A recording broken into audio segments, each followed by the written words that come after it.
आमच्या आर्त हाकेस एक वेळ मनुष्य दुर्लक्ष करेल, परंतु देव मात्र आम्हाला नक्की उत्तर देईल. फक्त देवावर विश्वास ठेवा आणि त्याच्यावर अवलंबून राहा. काय आपण देवावर अवलंबून आहोत? उपासना उपासना उपासना उपासना प्रभुजी करो उपासना प्रभुजी करो उपासना उपासना उपासना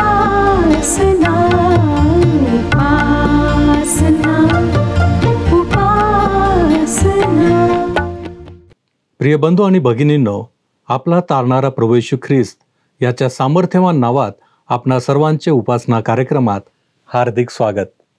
प्रियांनो, संकटाच्या मध्यावर दुःखाच्या दलदलीत अडकलेल्या मनुष्याला एक सुखद आनंदाची झुळूक म्हणजे त्या परिस्थितीमध्ये देवाचा अनुभव त्याला प्राप्त होणे. परंतु असा अनुभव येण्यासाठी आम्ही पूर्ण आत्मविश्वासाने देवाकडे हाक मारली पाहिजे. अर्थात आम्ही निसर्गातील इतर गोष्टींप्रमाणे देवाचा महिमा देखील वर्णिला पाहिजे. प्रियांनो, याचे सुंदर उदाहरण आपल्याला आजच्या अध्ययनात पाहायला मिळणार आहे. तर मग चला प्रियांनो, आपण आपल्या अध्ययनाची सुरुवात करूया. श्रोत्यांनो, स्तोत्रसंहिता ह्या पुस्तकाचे अध्ययन करीत असताना आम्ही 17व्या अध्यायात पोहोचलेलो आहोत. 1 ते 6 वचनांवर आम्ही विचार केलेला आहे. आम्ही पाहिला श्रोत्यांनो की कशा प्रकारे दाविदाचा प्रभू परमेश्वरावर दृढ विश्वास होता. संकट समयी तोच माझा रक्षक आहे, मला सांभाळणारा आहे, मला चालविणारा आहे, हा त्याचा दृढ विश्वास होता. प्रभू येशूच्या नावात परमेश्वर पिता आमच्या गरजा पुरवितो, आम्हाला संकटातून सोडवितो. प्रभू येशू ख्रिस्ताने योहान कृष्णवर्तमान 16वा अध्याय आणि 24व्या वचनात आपल्या शिष्यांना सांगितले, तुम्ही अजून माझ्या नावाने काही मागितले नाही, मागा म्हणजे तुम्हास मिळेल, यासाठी की तुमचा आनंद परिपूर्ण व्हावा. आपली अभिवचने पूर्ण करणाऱ्या प्रभुदेवाचा अनुभव घेणे खरोखर लाभदायक आहे आणि संकट समयी त्याचे तारण अनुभवणे फारच आनंददायक आहे. 17वे स्तोत्र 7 आणि 8 वचनात पुढे तो काय म्हणतो पहा, तुझा आश्रय करणाऱ्यांना त्यांच्या विरोध्यांपासून तू आपल्या उजव्या हाताने वाचवितोस, तर तू आता विशेष वात्सल्य दाखव. श्रोत्यांनो, दाविदाने ही प्रार्थना करण्याच्या फार फार आधी जेव्हा परमेश्वराने इस्रायल लोकांना मिसर देशाच्या दास्यातून बाहेर काढले, तेव्हा त्याने अशाच प्रकारचे भाव प्रगट केलेत. निर्गमचे पुस्तक 19वा अध्याय आणि 4थ्या वचनात आपण वाचूया, मिस्रांचे मी काय केले ते व तुम्हा जसे काय गरुडाच्या पंखावर बसून मी आपणाकडे कसे आणले आहे हे तुम्ही पाहिले आहे. आणि दाविदाने हे स्तोत्र लिहिले त्यानंतर फार फार वर्षांनी प्रभू येशू ख्रिस्ताने मत्ते शुभवर्तमान 23वा अध्याय आणि 37व्या वचनात म्हटले, मत्ते शुभवर्तमान 23वा अध्याय 37वे वचन, एरुश्लेमा एरुश्लेमा, संदेष्टांचा घात करणाऱ्या व तुझकडे पाठविलेल्या दगडमार करणाऱ्या, जशी कोंबडी आपली पिले पंखाखाली एकवटते, त्या प्रकारे तुझ्या मुलाबाळांना एकवटायची कितीदा माझी इच्छा होती, पण तुमची इच्छा नव्हती. प्रभुदेव आम्हाला त्याच्या पंखाच्या आश्रयाखाली घेतो. तो आम्हाला सुरक्षित स्थळी लपवतो, यासाठी की सैतानाचे जळते बाण आमच्यापर्यंत पोहोचू नयेत. आता आपण 9 ते 12 ही वचने वाचूया. कारण दुर्जन माझ्यावर जुलूम करीतात, माझे हाडवैरी मला घेतात, त्यांना चरबी चढली आहे, ते आपल्या मुखाने गर्वाचे भाषण करीतात. आता ते पावलोपावली आम्हास घेरीत आहेत, ते आम्हास धुळीस मिळविण्यास पाहत आहेत. भक्ष फाडण्यास उतावळा झालेल्या सिंहासारखा किंवा टपून बसलेल्या तरुण सिंहासारखा तो आहे. दाविदाने आपल्या शत्रूचे केलेले हे वर्णन आहे. असल्या भयंकर वाटणाऱ्या शत्रूसमोर दावीद काही करू शकत नाही. दावीद देवाला हाक मारित आहे आणि त्याला माहीत होते की देवाने त्याची प्रार्थना, त्याची हाक ऐकली आहे. त्याच्याजवळ हे एकच प्रभावी अस्त्र आहे, ते म्हणजे प्रार्थना. आणि त्याच्या या प्रार्थना जिवंत व खऱ्या देवासमोर तो सादर करतो. म्हणूनच तो परमेश्वरावर भाव ठेवून निर्धास्त राहू शकतो. आणि या देवावर भरोसा ठेवून तो 62वे स्तोत्र 8 ते 11 या वचनांमध्ये सांगतो, अहो लोक हो, सर्वदा त्याचवर भाव ठेवा. त्याच पुढे आपले मन मोकळे करा. देव आमचा आश्रय आहे. मानव प्राणी केवळ वाफ आहेत. ते केवळ मिथ्या आहेत. ताजव्यात घातले असता ते हलके भरतील. ते सर्व वाफच आहेत. जुलूम जबरदस्तीवर भिस्त ठेवू नका. लूट केल्याची शेखी मिरवू नका. संपत्ती वाढली तरी तिच्यावर चित्त ठेवू नका. देव एक गोष्ट बोलला आहे, सामर्थ्य देवाचे आहे, हे मी 2दा ऐकले आहे. दाविदाचा इस्रायलच्या जिवंत व खऱ्या देवावर असा गाढ विश्वास होता. म्हणून याही कठीण व घोर संकटाच्या प्रसंगी त्याने आपला भाव परमेश्वरावर ठेवला आहे. 17वे स्तोत्र 13 ते 15 वचनांमध्ये तो काय म्हणतो पहा. 13 ते 15 वचने. तो म्हणतो, हे परमेश्वरा उठ, त्याच्याशी सामना कर, त्याला चीत कर. आपल्या तरवारीने दुर्जनापासून माझा जीव सोडव. हे परमेश्वरा, आपले वतन इहलोकीच आहे असे ज्यांना वाटते, ज्यांचे पोट तू आपल्या भांडारातून भरितोस, अशा मानवापासून, ऐहिक मानवापासून आपल्या हाताने माझा जीव सोडे. ते आपल्या संततीतच तृप्त असोत आणि आपण साठविलेले धन आपल्या मुलाबाळांसाठी मागे ठेवोत. मी तर नीतिमान ठरून मला तुझ्या मुखाचे दर्शन घडो. मी जागा होईन तेव्हा तुझ्या दर्शनाने माझी तृप्ती हो. जेव्हा आम्ही देवाच्या बाजूने उभे राहतो तेव्हा आम्हाला साहजिकच शत्रूला सामोरे जावे लागते. परंतु दावीद या गोष्टींमुळे घाबरत नाही. येथे दावीद गुहेत लपलेला आहे आणि देवाला त्याची सुटका करण्यास तो हाक मारित आहे. दाविदाला माहीत होते की एक दिवस परमेश्वर त्याला सोडविणार आहे आणि तो देवाच्या सहवासात राहणार आहे. परंतु ह्या क्षणी त्याचे शत्रू अधिक शक्तिशाली आणि सामर्थ्य जाणवतात. कारण श्रोत्यानो, याकोबाचा देव आपला आश्रय आहे हे त्याला त्या प्रसंगी सुद्धा माहीत होते. तरी सुद्धा त्याला हे माहीत होते की त्याचे शत्रू शक्तिशाली आणि सामर्थ्य आहेत. या वचनांमध्ये दावीद प्रापंचिक मानवाबद्दल जे काही बोलला आहे ते मला महत्वाचे वाटते. जेव्हा आम्ही आमच्या आजूबाजूला नजर फिरवतो तेव्हा अगदी सहज लक्षात येते की बहुसंख्य लोक सांसारिक सुखाच्या मागे पळत आहेत. त्यांच्यासाठी संपत्ती गोळा करणे, घर बांधणे, मुलांना जन्म देऊन त्यांना वाढविणे आणि मरण्यापूर्वी गडगंज संपत्ती त्यांच्यासाठी मागे ठेवून जाणे हेच ध्येय आहे. त्यांना याच सर्व गोष्टींमध्ये जीवनाची, आयुष्याची परिपूर्ती वाटते. पण या सर्व गोष्टी मानवाजवळ कितपत टिकतात? त्या त्याला कितपत सुख देतात? दाविदासाठी मात्र परमेश्वर आद्यस्थानी आहे. परमेश्वराचे मुख आपल्याला दिसावे यासाठी त्याची सर्व धडपड आहे. स्वतःला त्यासाठी नीतिमान बनविणे म्हणजे परमेश्वराचे तंतोतंत आज्ञापालन करणे यासाठी त्याची धडपड आहे. त्याला त्याच्या जीवनाची तृप्ती परमेश्वराच्या दर्शनामध्ये वाटते.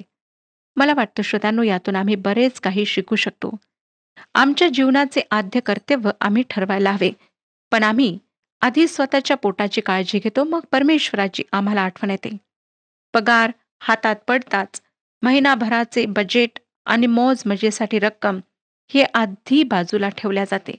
मगच दशमांशाची आम्हाला आठवण येते आणि दशमांश उरलेला नसतो म्हणून काय करायचे आमची इतकी ओढाताण होते की आम्हाला दशमांश मंदिरात देणे जमतच नाही असे उत्तर आम्हाला ऐकायला मिळते.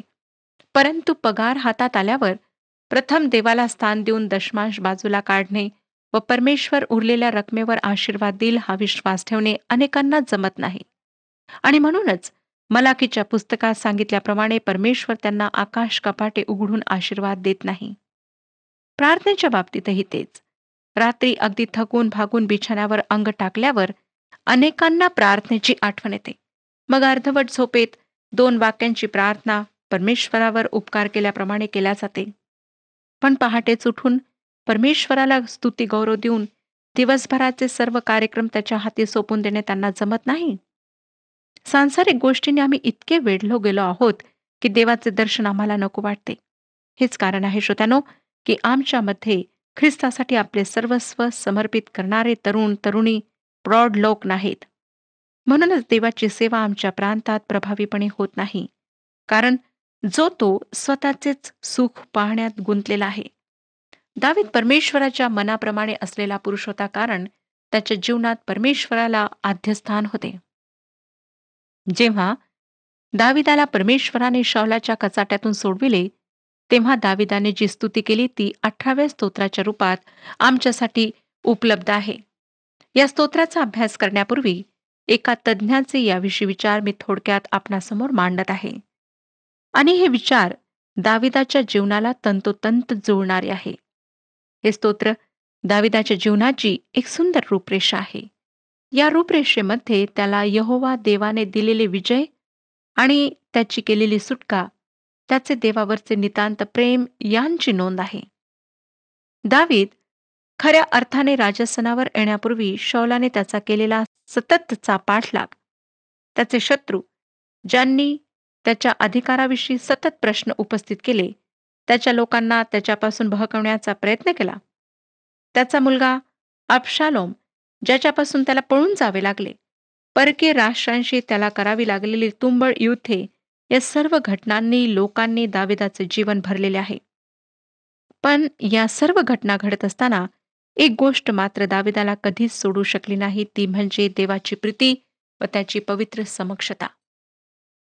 देवाच्या साह्याने त्याने शत्रूंना नमवले आणि आता वृद्धापकाळात तो कृतज्ञतेने मागे वळून आपल्या जीवनाकडे पाहत आहे आणि देवाची उपकारस्तुती या स्तोत्राद्वारे करीत आहे. कोणीतरी या स्तोत्राला नाव दिले आहे मृत्यूच्या पंजापासून ते देवबापाच्या राजसनापर्यंत.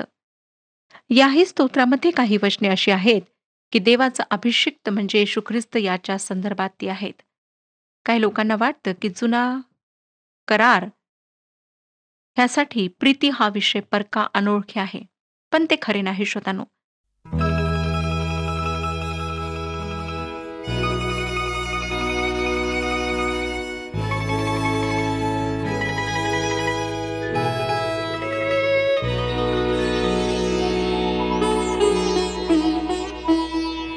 ख्रिस्ता तुझ्यावरी प्रेम वाढो, माझे तुझ्यावरी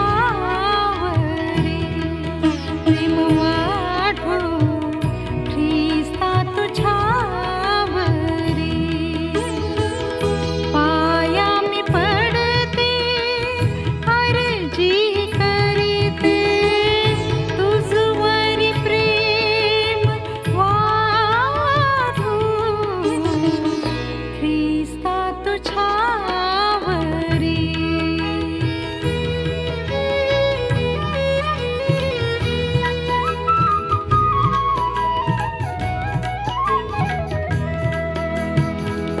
लौकिक मी सुखी दंग मागे, आता तुझ्या मुखी दृष्टी लागे. भावा मी करीते, आग्रह धरीते, तुझवरी प्रेम वाढो. ख्रिस्ता तुझ्यावरी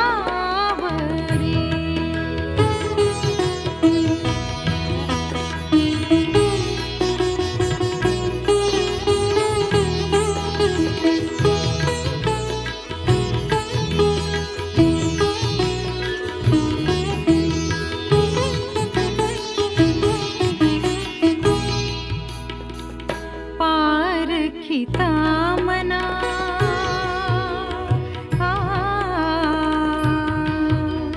ओ,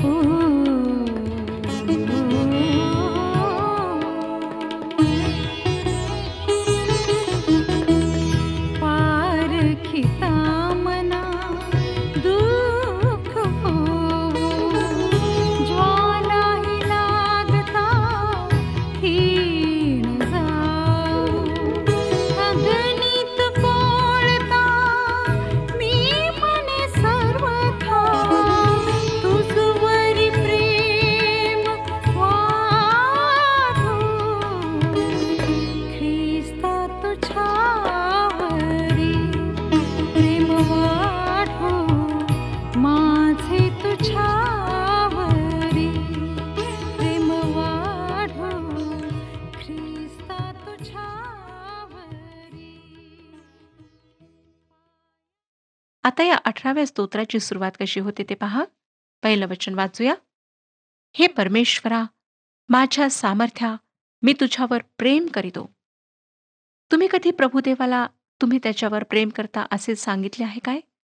आम्ही त्याच्यावर प्रेम करतो कारण त्याने आम्हावर आधी प्रेम केले, आमच्यासाठी तारण उपलब्ध करून दिले. तो आमचा सांभाळ करतो आणि आमच्यावर लक्ष ठेवतो. दुसरे वचन पहा. परमेश्वर माझा दुर्ग, माझा गड, मला सोडविणारा, माझा देव, माझा खडक आहे. त्याचा आश्रय मी करीतो. तो माझे कवच, माझ्या रक्षणाचे बळकट साधन, माझा उंच बुरुज आहे. श्रोत्यांनो, दाविदाने आपले रक्षण करणाऱ्या देवाला किती उपमा दिल्या आहेत. तो त्याला आपले तारण शृंगही म्हणतो. जुन्या कराराच्या काळात मारेकऱ्यापासून पळून कोणीतरी जर वेदीवरील शृंगाला धरले तर त्याचे रक्षण होत असे. त्याला तारण शृंग असे म्हणण्यात येईल. परंतु येशू ख्रिस्त आमचे तारण शृंग आहे, कारण आमच्या पापांचा दंड मृत्यूदंड ठरलेला होता. परंतु येशू ख्रिस्ताने स्वतः ती शिक्षा भोगली. तो मरण पावला, त्याला पुरल्या गेले व तो मृतांमधून पुन्हा उठला. व जे त्याच्या मृत्यूवर व पुनरुत्थानावर विश्वास ठेवतात त्यांना तारण प्राप्ती होते. त्यांना सार्वकालिक मृत्यू ही शिक्षा होणार नाही, तर त्यांना ख्रिस्त येशूमध्ये सार्वकालिक जीवन प्राप्त होईल. येशू ख्रिस्त आमचे तारण शृंग आहे. तो आमचे कवच व आमचा उंच बुरुज आहे. उंच बुरुज ही एक सुरक्षित जागा असते व तेथून दूरवर नजरही टाकता येते. येशू ख्रिस्त जर आमचा उंच बुरुज असेल तर आमचा जीवनविषयक दृष्टिकोनही वेगळा व सुयोग्य असणार. या वचनातील आणखीन एक सुंदर गोष्ट ही आहे की देवाच्या प्रत्येक नावासमोर दाविदाने माझे हा शब्द वापरला आहे. यावरून त्याचे परमेश्वराशी असलेले घनिष्ठ नाते आम्हाला कळते. 3 आणि 4 वचनात पहा, तो काय म्हणतो? स्तुतिपात्र परमेश्वराचा मी धावा करीतो, तेव्हा शत्रूंपासून माझा बचाव होतो. मृत्यूच्या बंधनांनी मला वेष्टिले, नाशाच्या पुरांनी मला घाबरे केले. श्रोत्यानो, एका बिशपने या सर्व वचनांचा संदर्भ येशू ख्रिस्त आहे असे म्हटले आहे. जणू काही येशू ख्रिस्त जो आता पित्याच्या उजवीकडे आसनस्थ झाला आहे, तो आता मागे वळून आपल्या मानव म्हणून कंठलेल्या जीवनाकडे पाहून म्हणत आहे की हे यहोवा, मी माझ्या सर्व स्वाने तुझ्यावर प्रीती करीत आहे. तू माझे सामर्थ्य आहेस व तुझ्याच साह्याने तू माझ्यावर सोपविलेले कार्य मी पूर्णत्वास नेले आहे. आता ज्यांचे तारण झाले आहे त्यांच्यामध्ये मी तुझ्या नावाला गौरव देतो. खरोखर प्रभू येशू ख्रिस्ताचा विजय व त्याचा आनंद, त्याने देवाला दिलेले गौरव या ठिकाणी नोंदल्या गेले आहे. पुढे दावीद स्तोत्रसंहिता 18 अध्याय 5 आणि 6 या वचनांमध्ये म्हणतो, अधोलोकाच्या बंधनांनी मला घेरिले, मृत्यूचे पाश माझ्यावर आले. मी आपल्या संकटात परमेश्वराचा धावा केला.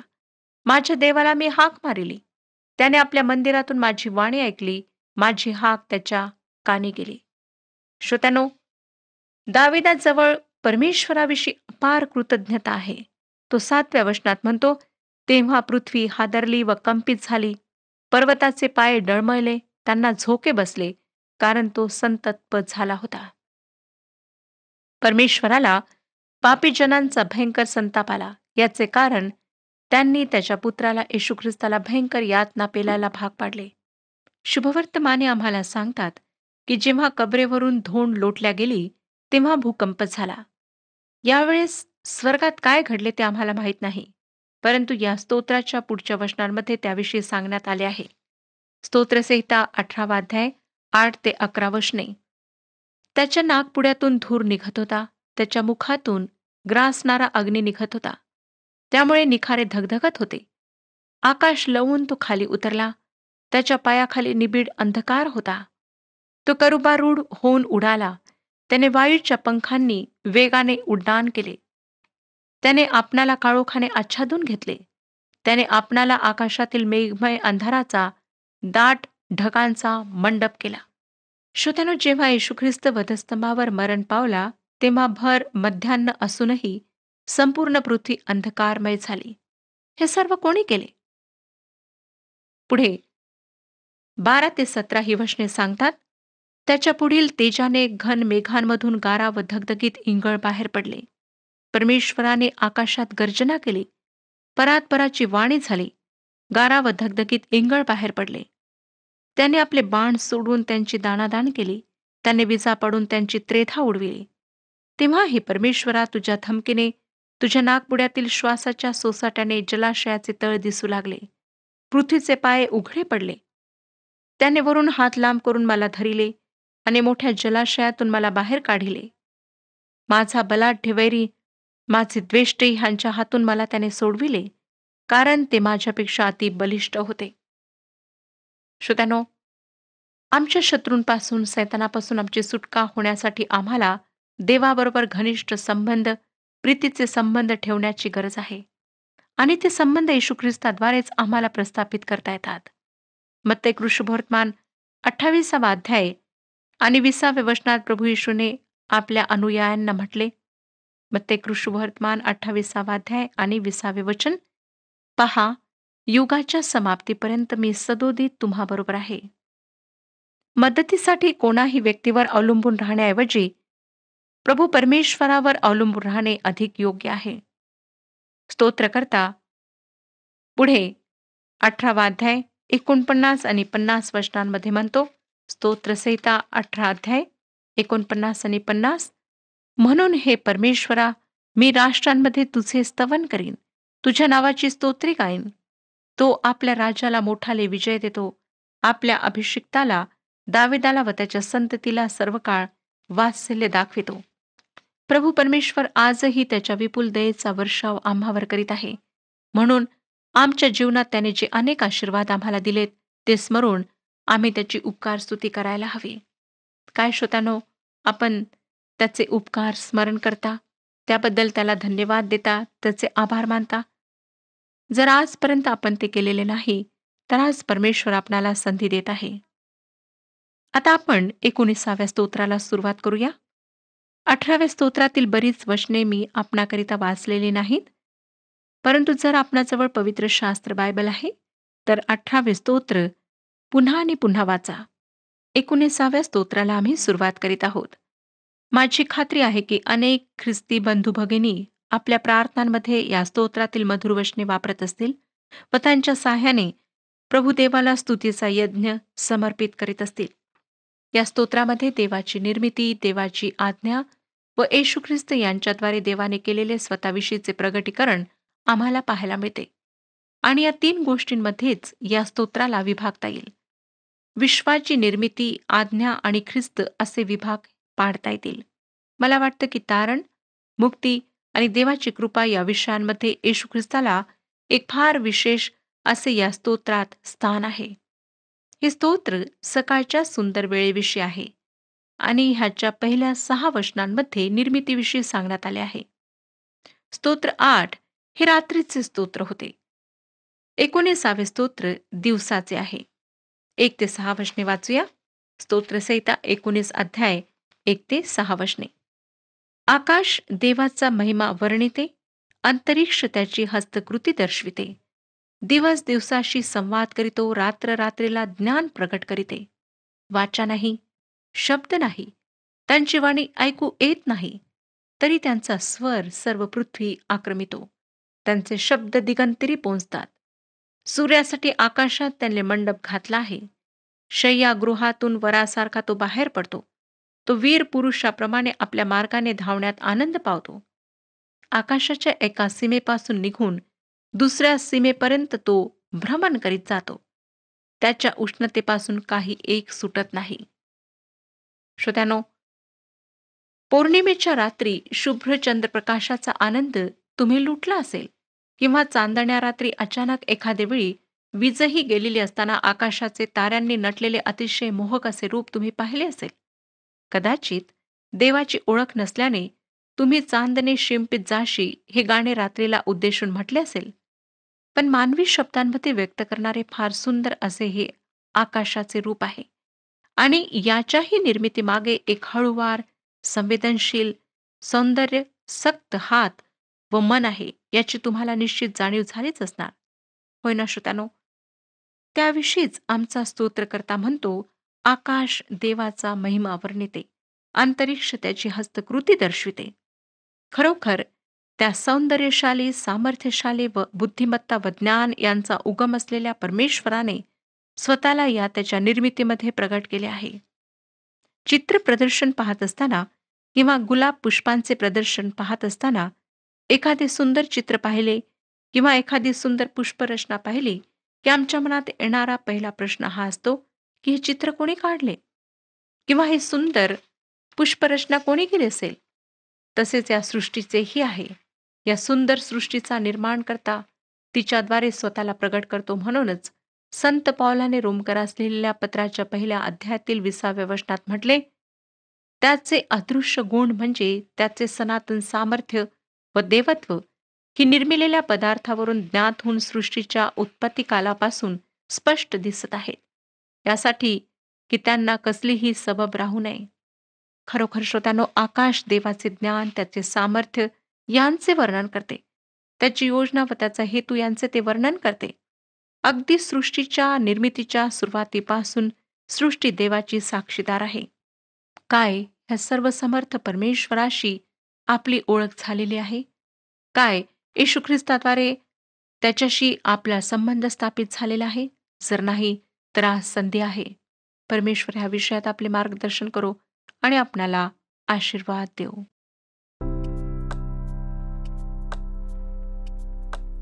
मागील प्रश्नाचे उत्तर आहे ए. पेत्राच्या सुंदर भाषणामध्ये 16व्या स्तोत्राचा मोठा संदर्भ आहे. आजचा प्रश्न, परमेश्वराच्या मनाप्रमाणे असलेला पुरुष कोण होता?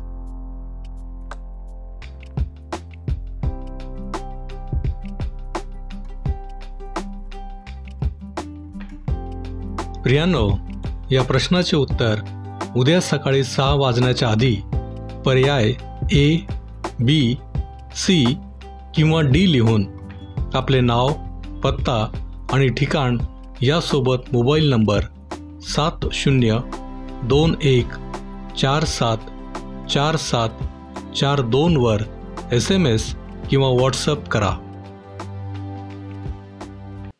प्रियांनो, होय, प्रार्थना एक प्रभावी अस्त्र आहे. देव काही निष्क्रिय निरीक्षक नाही. जेव्हा आम्ही त्याच्याकडे आमच्या जीवनातील अंधाऱ्या काळातून हाक मारतो, त्यावेळी तो देखील आमच्या जीवनामध्ये सक्रिय होऊन सहभागी होतो. तो खऱ्या अर्थाने शक्तिशाली तारणहार आहे. प्रियांनो, आपल्या जीवनामध्ये काय आपण असा अनुभव घेतला आहे? देवाशी विश्वासू राहा.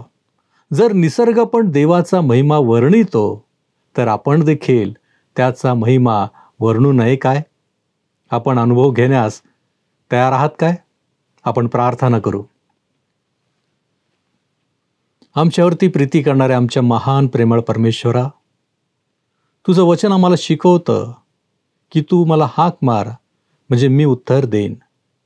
होय प्रभूजी, आमच्या जीवनामध्ये अडचणी, समस्या, संकट, त्रास, आजार अशा अनेक गोष्टी आहेत. आणि प्रभूजी, तुझी इच्छा आहे की या गोष्टींमध्ये असताना आम्ही तुझ्याकडं हाक मारावी, तुला आम्ही विनवणी करावी, तुझ्याकडं आम्ही मागावं की जेणेकरून प्रभू परमेश्वर देव बाप्पा, तुझी कृपा, तुझी दया आम्हाला प्राप्त होत राहील. आज आम्ही स्वतःला तुझ्या पवित्र हातामध्ये सोपवीत असताना आम्ही तुझे आभार मानतो की या सर्व गोष्टी तू आम्हाला आजही देत आहेस. आणि म्हणून प्रभूजी, आम्ही तुझ्यावरती अधिक विसंबून राहण्यासाठी तो आम्हा प्रत्येकाला सहाय्य कर. आमच्यामधील उणीवा तू काढून टाक. आणि म्हणून प्रभू परमेश्वरा, आज आम्ही तुझ्या चरणापाशी आलेलो आहोत. तारणारा प्रभू येशू ख्रिस्त त्याच्या गोड आणि गौरवी नावात ही प्रार्थना करतो, म्हणून तू ऐक. आमेन. तुम्हाला पूर्णता लाभो, समाधान मिळो आणि येशू ख्रिस्ताची कृपा तुम्हा सर्वांबरोबर असो.